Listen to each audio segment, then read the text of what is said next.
Terima kasih ya. Yang pertama, pertanyaan pertama, memang di dalam kitab-kitab fikih oleh para ulama diterangkan wa yukrahu al-iqtida'u bi fasiqin wa mubtadi'in, dan makruh hukumnya bermakmum pada orang fasik dan orang ahli bid'ah. Orang fasik itu orang yang suka maksiat, jadi imam itu makruh. Mengapa? Kalau orang suka maksiat, khawatir dia ngimami gak punya wudu. Kalau sudah biasa maksiat, nanti gak punya wudu malah jadi imam. Itu makruh. Yang kedua, sama ahli bid'ah. Bermakmum sama ahli bid'ah ini makruh juga. Kalau makruh, berapa pahalanya bermakmum dengan ahli bid'ah? Ulama kita khilaf, beda pendapat. Ada yang mengatakan berjamaah tapi imamnya Wahabi, bukan nambah pahala, malah defisit pahalanya. Makanya lebih baik sholat sendirian, ngurangi pahala. Ada yang mengatakan ya lebih baik bermakmum lah kalau nggak ada lagi. Jadi makruh memang hukumnya. Yang lebih baik itu imamnya ahlus sunnah wal jamaah. Ini pertanyaan yang pertama. Yang kedua, kita ini kalau berguru katanya kepada ulama Arab. Ya, kita ini ulama Arab, tapi ulama Arab yang benar. Kalau ulama Arab yang memfatwakan Valentine, memfatwakan festival budaya di Saudi, ya kita gak ikut, sama-sama Arab, karena aliran sesat juga dari Arab, saudara. Jangan dikira aliran sesat ini munculnya dari Pekanbaru atau Riau, bukan, dari Arab. Wahabi itu munculnya dari Arab, dan Wahabi ini kata para ulama adalah maksud di dalam hadis yang dimaksud dengan fitnah tanduk setan. Jadi Wahabi ini tanduk setan. Mengapa? Karena di dalam hadis-hadis seperti hadis riwayat Imam Bukhari, Rasulullah SAW berdoa, Allahumma barik lana fi syamina wa fi yamanina. Ya Allah, berikan keberkahan bagi kami di negeri Syam dan negeri Yaman. Lalu para sahabat meminta, wa fi najdina ya Rasulullah, doakan pula keberkahan bagi kami di negeri Najd. Ternyata Rasulullah mengulang doanya lagi, Allahumma barik lana fi syamina wa fi yamanina. Berikan keberkahan bagi kami di negeri Syam dan Najd. Para sahabat minta lagi, wa fi najdina ya Rasulullah, Najd doakan pula berkah.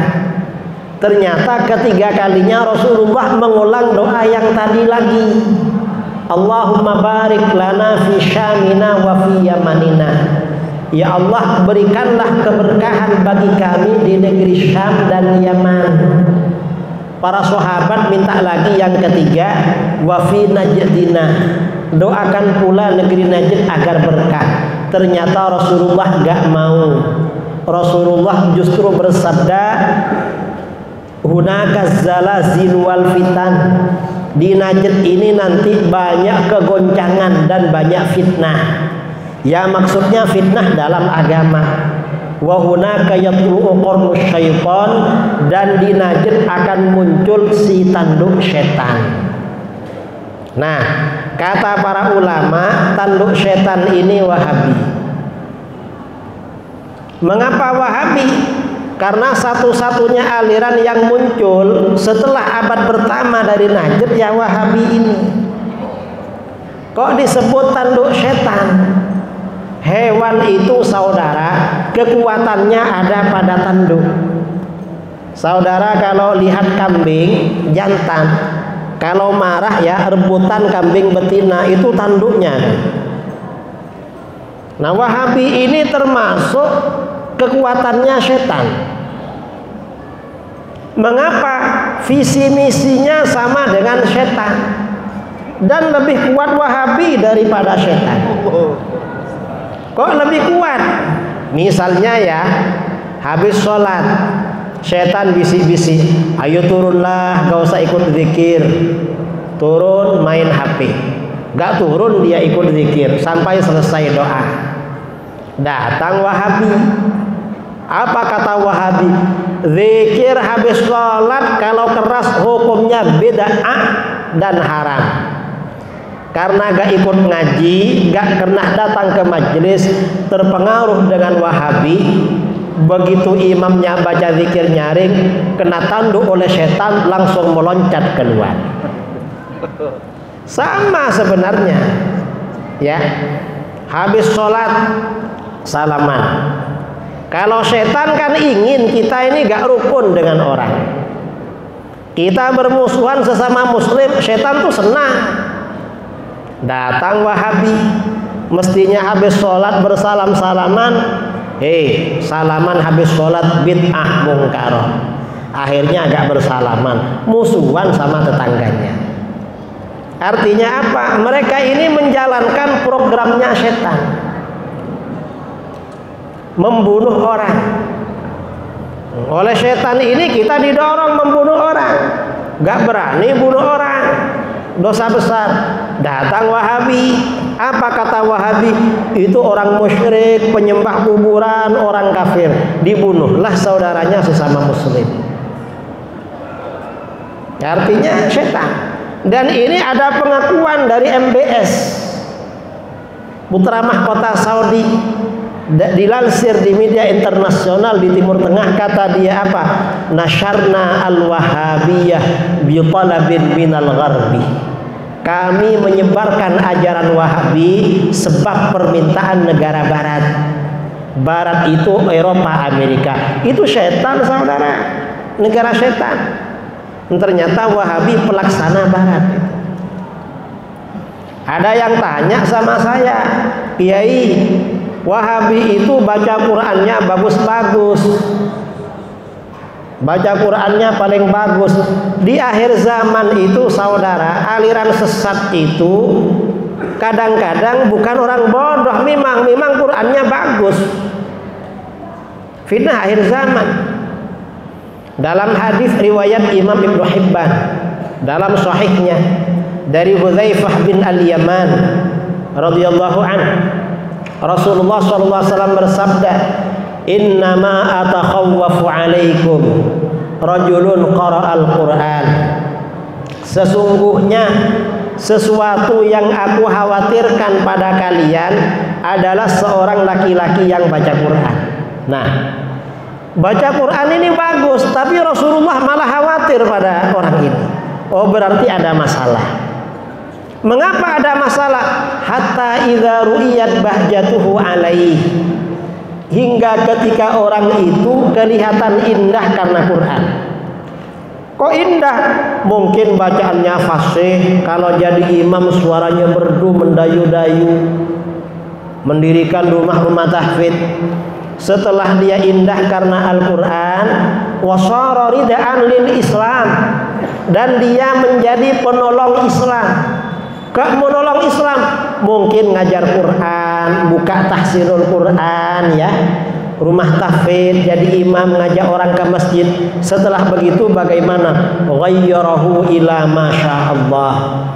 Dia merubah ajaran Al-Quran pada apa yang Allah kehendaki.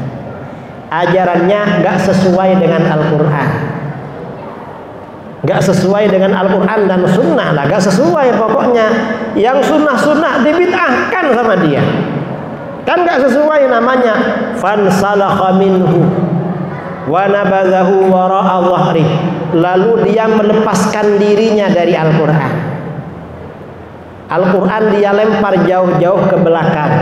Fasa'a ila jarihi bis-saif, lalu menyerang tetangganya dengan pedang, dibunuh tetangganya. Waramahu bisyirki, dan tetangganya dituduh syirik oleh dia. Para sahabat bertanya, Ya Nabi Allah ayyuhuma aula bisyirki ar-rami amil marmi. Hai Nabi Allah, siapa dari keduanya yang lebih berhak dianggap syirik, yang menuduh apa yang dituduh? Rasulullah SAW menjawab, balir rami, justru yang menuduh syirik yang lebih berhak dianggap syirik. Nah, hadis ini menjelaskan tanda-tanda aliran sesat di akhir zaman. Qurannya bagus, menolong Islam, lalu merubah ajaran Quran.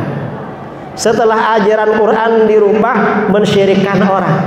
Karena disyirikkan, dibunuh orang itu. Siapa yang cocok dengan ini sekarang? Ya Wahabi. Wahabi itu mensyirikkan orang pakai Al-Quran. Wong mereka propagandanya kembali pada Quran dan Sunnah. Bikin laundry namanya laundry Sunnah. Buka apotek namanya apotek. Nanti jual es krim. Dikiranya masakan Kanjeng Nabi ada es krim, ada laundry. Gak ada dulu. Kok dibilang sunnah itu? Kampung lah. Ya mereka ini cuma suka propaganda, saudara. Disyirikkan orang. Dan setiap mereka berbeda dengan umat Islam, mereka salah terus. Bukan karena pandai, karena memang dikendalikan setan. Bulan Agustus, 8 Agustus, saya di Bima, Nusa Tenggara Barat, di Pondok As-Siddiqiyah. Sebelum ceramah, kiainya bilang, Kiai, kami ini kalau malam Jumat baca maulid ya Nabi. Karena kami baca maulid, tetangga kami ini anti maulid. Alhamdulillah setiap malam Jumat kami mendapat hadiah, ada batu bata yang melayang dari sana ke sini. Dilempar batu, Kiai. Masih ada batu batanya. Alhamdulillah kami simpan. Saya bilang, saya menerangkan hadis ini, lalu saya bilang, beruntung tetangga saudara punya batu bata. Coba mereka punya bom, kira-kira melayang apa enggak kira-kira? Melayang, saudara, karena dianggap jihad oleh mereka, dianggap ibadah membunuh orang. Itu ibadah mereka. Karenanya kalau punya anak jangan dimasukkan lembaga Wahabi. Mengapa? Nanti anaknya jadi anak durhaka orang tua. Dan ini banyak buktinya jadi anak durhaka pada orang tua. Bulan Februari saya ceramah di Kabupaten Tojo Una, Sulawesi Tengah. Saya bilang punya anak jangan dimasukkan di sekolah Wahabi. Nanti anaknya durhaka. Selesai ceramah, kata ustadz yang ada di sana, ceramah juga, betul Kiai. Ini kejadian tetangga saya. Tetangga saya anaknya kelas 1 SD masuk sekolah mereka. Dapat 6 bulan, bilang sama bapaknya, ya ayah ini sesat loh. Kenapa? Ayah tadi malam ikut tahlilan. Kalau ada anak berani bilang sesat sama bapaknya, kira-kira anak berbakti apa durhaka? Durhaka, saudara. Dapat 1 minggu anaknya bilang lagi, ayah ini sesat lagi tadi malam. Kenapa? Tadi malam ayah ikut maulid.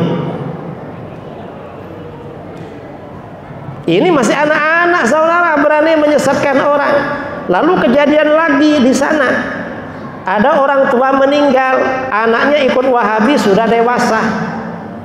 Waktu pemakaman, buya yang ada di sana mau baca talqin. Dimarahi sama anaknya, jangan baca talqin, ini bid'ah, sesat. Akhirnya masyarakat sama buya yang ada di situ tetap baca talqin. Karena tetap baca talqin, sang anak ini bersama 2 orang kawannya meninggalkan prosesi pemakaman itu sambil tertawa terbahak-bahak. Nggak ada adab. Wong di kuburan ini mestinya ya kalau nggak berzikir ya dia ketawa malah. Ini orang tuanya dimakamkan.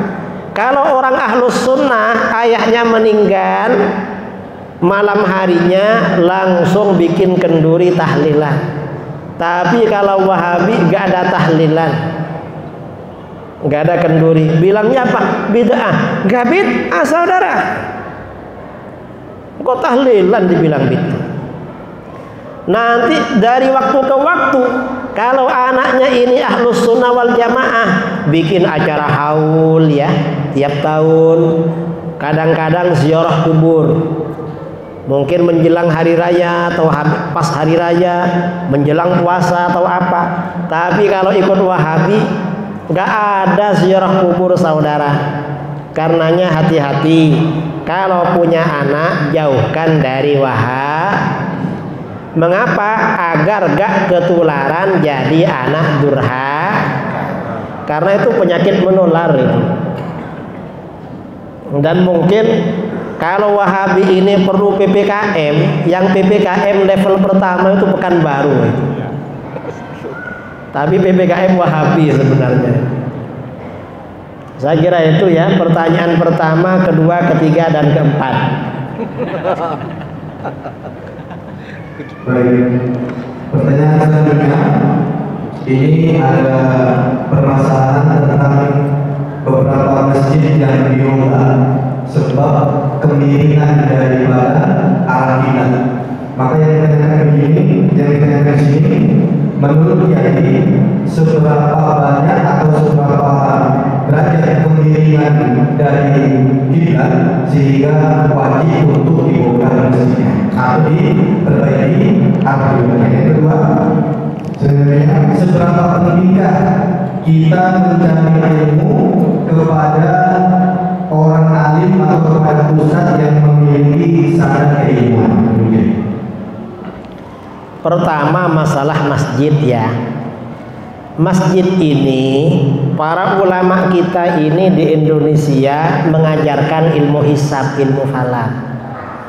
Dan di kalender-kalender sejak dulu yang diterbitkan oleh para ulama, setiap tahun itu ada hari Rasdul Kiblah. Coba lihat di kalender-kalender agama, biasanya kalender pondok-pondok yang berbasis agama atau dari Kemenak.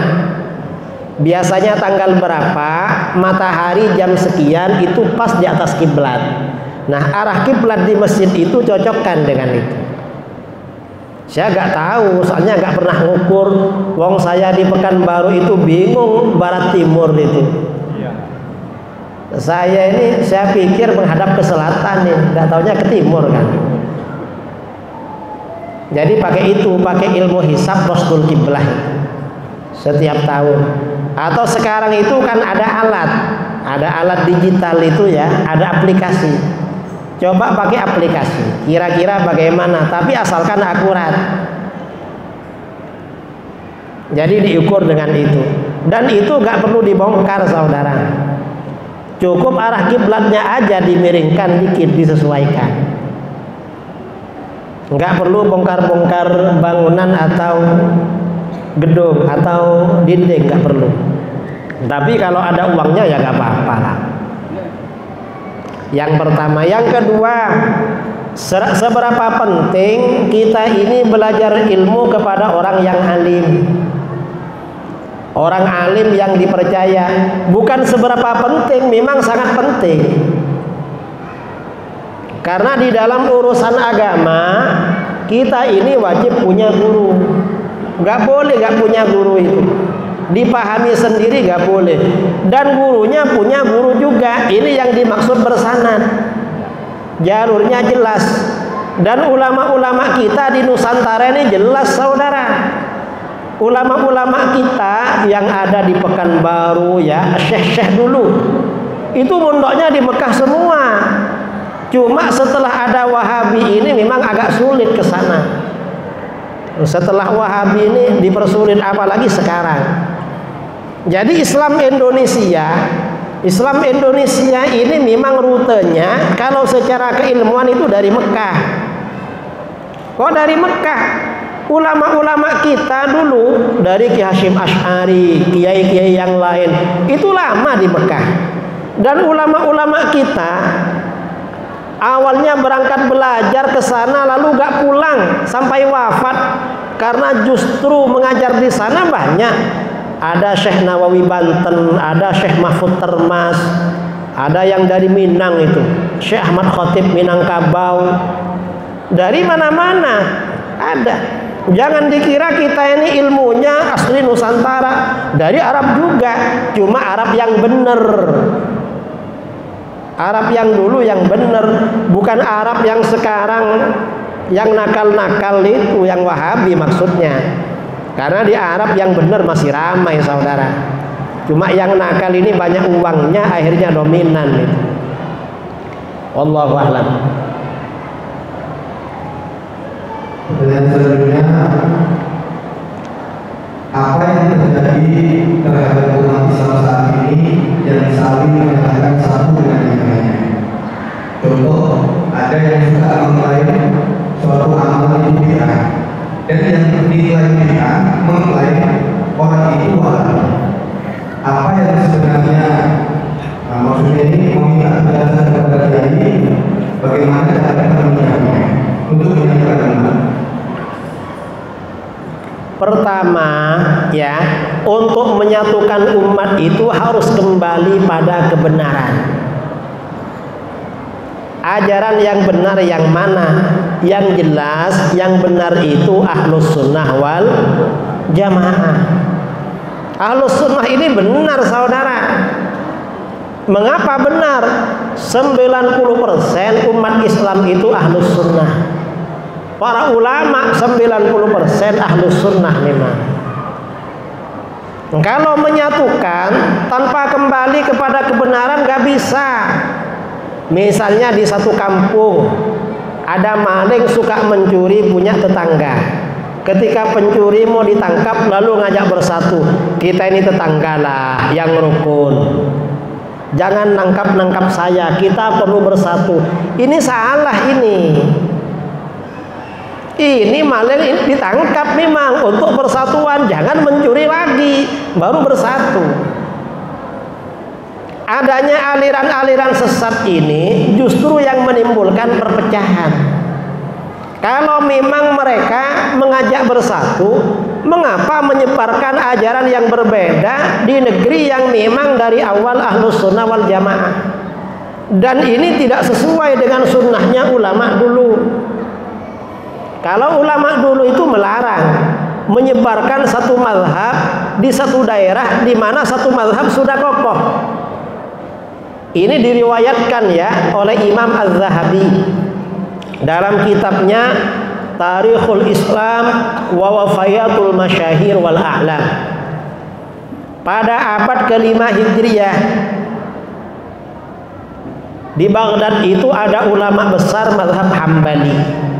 Namanya Imam Al-Qadhi Abu Ya'la Al-Farra Al-Hambali. Suatu ketika ada anak muda datang pada beliau. Ditanya,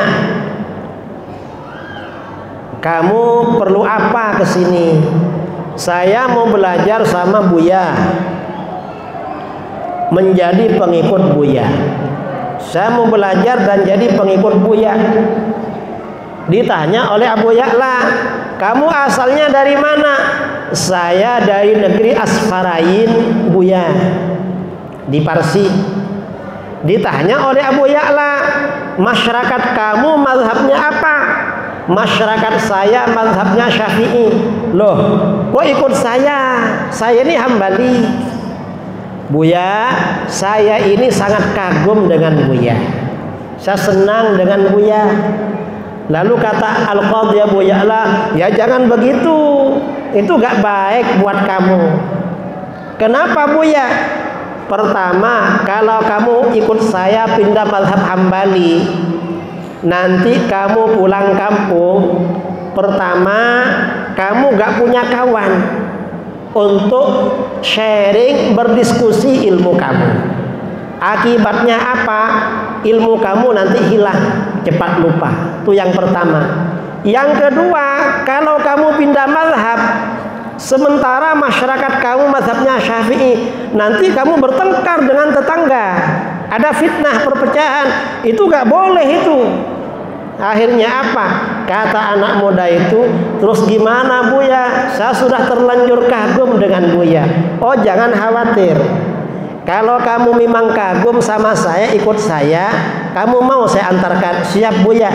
Lalu anak muda ini oleh Imam Abu Ya'la dibawa ke tempatnya Imam Abu Ishaq Asy-Syirazi, seorang ulama besar yang bermazhab Syafi'i.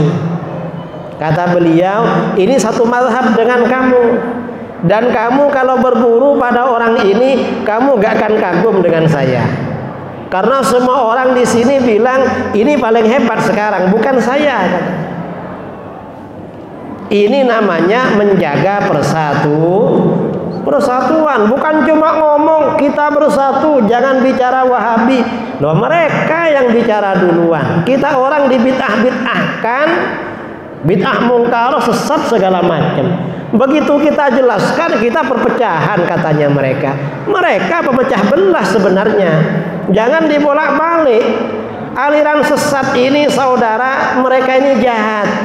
Setelah diungkap kejahatannya, akhirnya apa? Mereka ini berlagak seakan-akan mereka ini korban kezaliman.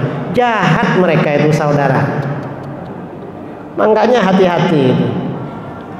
Saya kira sudah ya.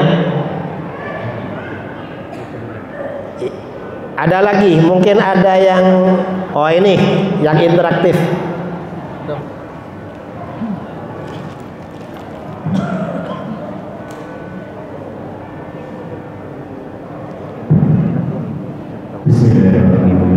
Hah? Boleh. Terima kasih Pak Ustaz yang mulia dengan urusnya dalam menjawab semua pertanyaan. Singkat saja pertanyaan ini Pak Ustaz dengan waktu. Di sini Pak Ustaz ada kejadian tragis ini Pak ya. Di sini kan ada rumah sakit orang Muslim. Kita berada pada sejarah kayak Santa Maria dengan ibunya dan orang lain. Saya pernah melihat dengan namanya sendiri. Kenapa kita orang Muslim lebih tertarik berobatnya ke rumah sakit orang Muslim? Ini kejadian saya sudah sering dan berakar. Padahal yang saya lihat ini kata-kata yang kesana itu juga ibadah, juga beriman. Kalau sakit dia betul pergi ke sana. Terima kasih sangat. Assalamualaikum warahmatullahi wabarakatuh.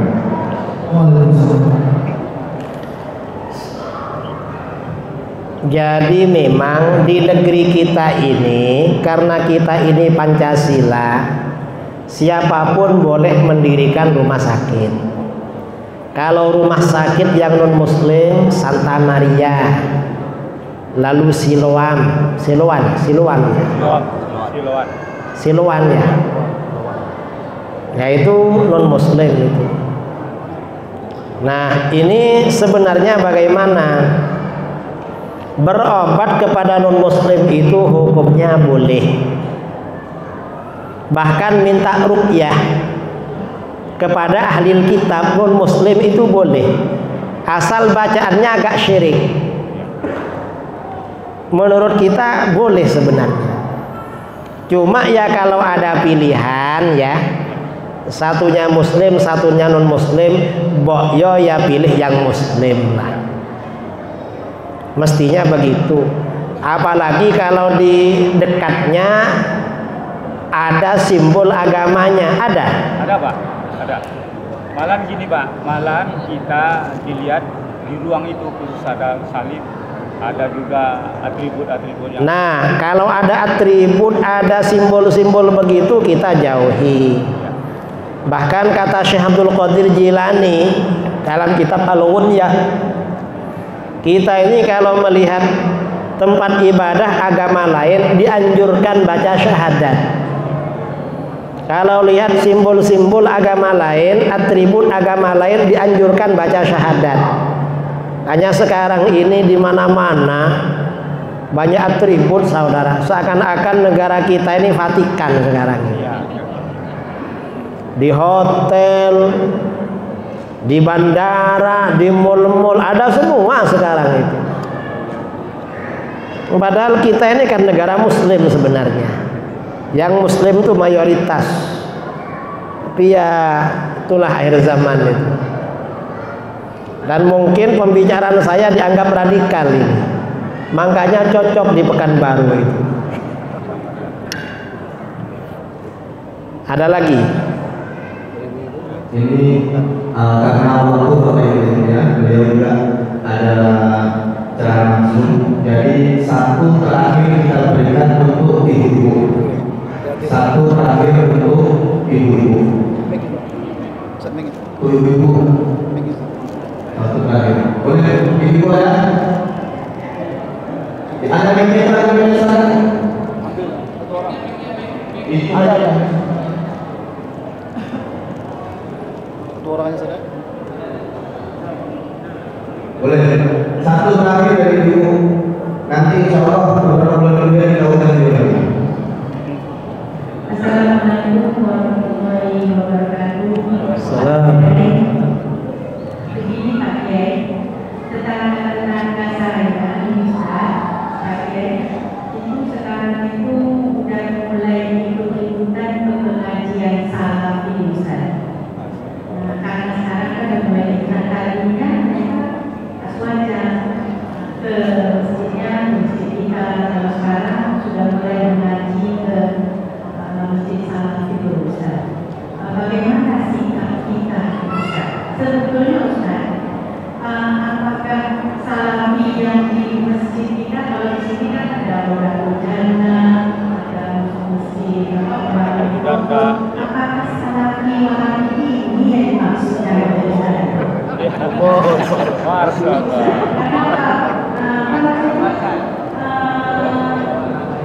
Apakah ini yang mesti kita waspadai Ustaz? Kalau ada kawan-kawan, saudara tetangga kita hadir ke majelisnya salafi, wajib dinasehati. Jangan masuk situ. Mengapa? Itu namanya salafi modern. Ngakunya salafi, sebenarnya modern. Kalau kita ini salafi yang asli. Karena imam kita salafi itu artinya kan ikut ulama salaf. Kita ini yang ikut ulama salaf. Imam kita Imam Syafi'i lahir tahun 150 Hijriah. Wafat 204. Kalau yang salafi ini lahir 1111 Hijriah. Meninggal 1206 Hijriah. Baru saudara, makanya salafi modern. Nah, yang dimaksud salafi wahabi di Riau ini yang mana? Katanya ada Rodatul Jannah, ada Abu Darda, ada Umar bin Khattab, ada Abu Bakar ya. Ada Imam Nawawi, ada Imam Syafi'i. Itu nama-nama Ahlus Sunnah sebenarnya. Dipakai mereka. Saya di Jambi ditanya, Kiai, ini masjidnya Wahabi pakai nama Abu Bakar, pakai nama Umar, pakai nama ini. Saya bilang itu cuma nama. Ajarannya itu tauhidnya Abu Jahal dan Abu Lahab. Kalau tauhidnya Abu Jahal dan Abu Lahab, di kitab mereka itu ada pujian untuk Abu Jahal dan Abu Lahab.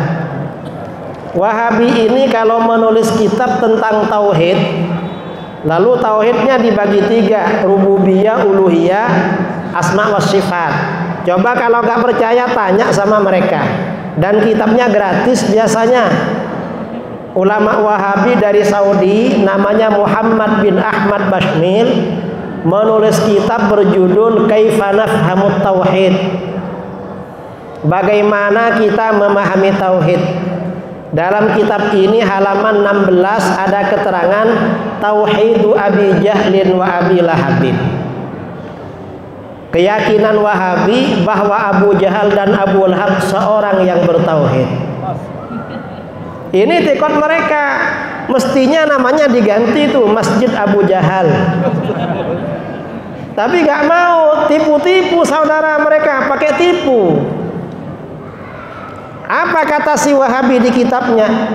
Inna Aba Jahlin wa Aba Lahabin wa man ala dinihima minal musyrikin kanu yu'minuna billah wa yuwahhidunahu fir rububiyah wa la yusyrikunahu fi dzalika syai'ah. Sesungguhnya Abu Jahal dan Abu Lahab dan orang-orang musyrik yang seagama dengan mereka selalu beriman kepada Allah dan mentauhidkan Allah dalam hal rububiyah dan tidak syirik sedikit pun. Ini tingkat mereka.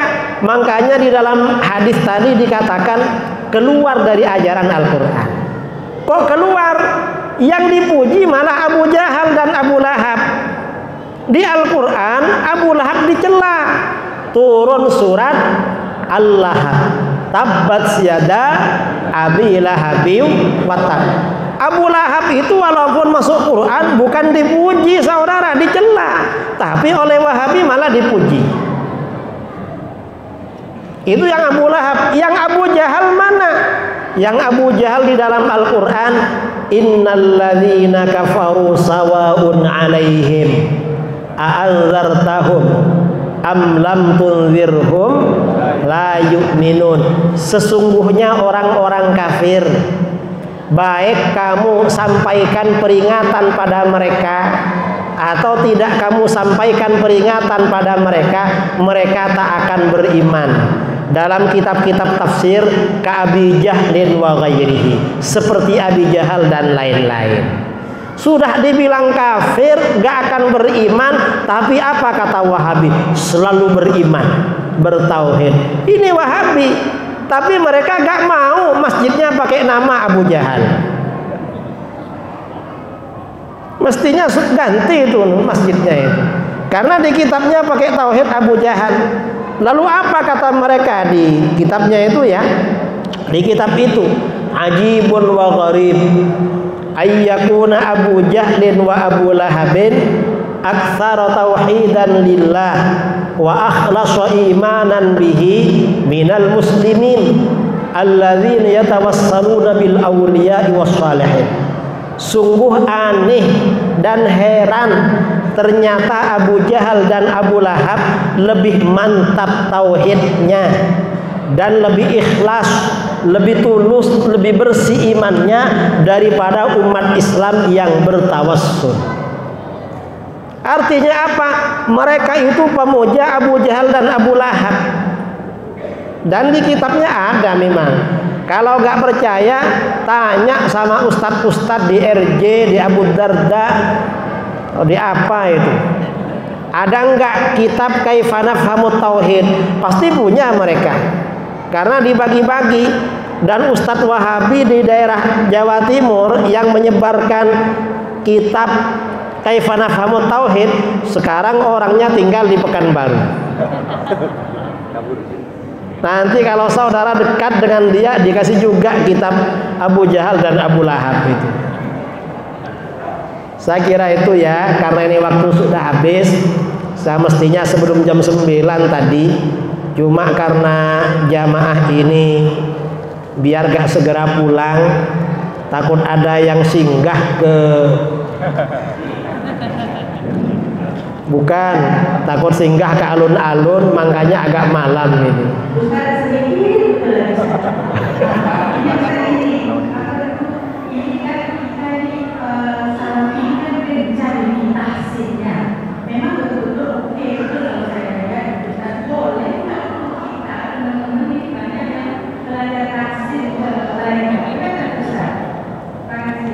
Kalau kita ini belajar tahsin pada mereka, asal akidah kita terjaga gak apa-apa. Tapi kalau tidak terjamin akidahnya, nanti malah ikut gak boleh. Hah? Kalau akidahnya diselipkan, jangan ikuti akidahnya itu. Kalau mau belajar tahsinnya gak apa-apa, tapi hati-hati, khawatir nanti malah ikut. Asalkan aman, gak terpengaruh ya gak apa-apa. Atau mungkin nanti Masjid Paripurna ini sepertinya imamnya bagus-bagus bacaannya.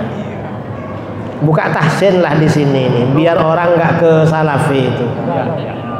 Ini Pak Dokter Arba nanti biar buka tahsin ini. Ahlus Sunnah. Saya kira itu ya. Kurang lebihnya mohon maaf yang sebesar-besarnya.